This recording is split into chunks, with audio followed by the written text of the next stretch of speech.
அடுத்தவங்க புருஷன் அடுத்தவங்க பொண்டாட்டி மேல ஆசைப்படுறவங்களாம் இந்த வீடியோவை பாருங்க. வாய்ஸ் மெசேஜ் தான் போடுவியா? கால்லாம் பண்ண மாட்டியா? இல்ல, நைட் டைம் உங்க வீட்டுக்கார் இருப்பாரு, எதுவும் தப்பா எடுத்துக்கூடாது இல்லையா? அது தூங்குது ராமலிங்கம். அதுக்குள்ளேயேவா? 8 மணி தான் ஆகுது. அதுக்கு எது நேரம்? 6 மணிக்கு வீட்டுக்கு வரும்போதே ஃபுல் போதையில தான் வருது.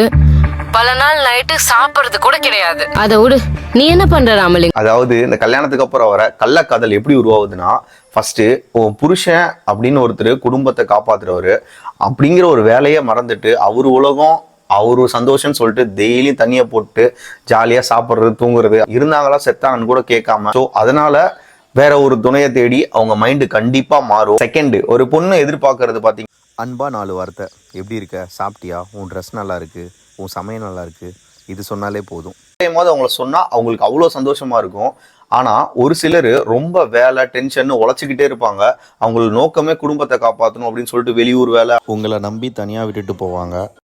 அந்த டைம்ல நீங்க ஏதோ ஸ்டேட்டஸோ ஸ்டோரியோ போடுறீங்கன்னா உங்ககிட்ட ஒருத்தவங்க வந்து பேசுவாங்க, நீ இதெல்லாம் செம்மையா இருக்கு, நீங்க கட்டுற சாரி சூப்பரா இருக்கு, உங்க போட்டோ சூப்பரா இருக்கு அப்படின்னு சொல்லிட்டு உங்களை ரசிப்பாங்க. அந்த டைம்ல உங்களுக்கு இவரை விட அவங்க மேல ஒரு காதல் வரும்.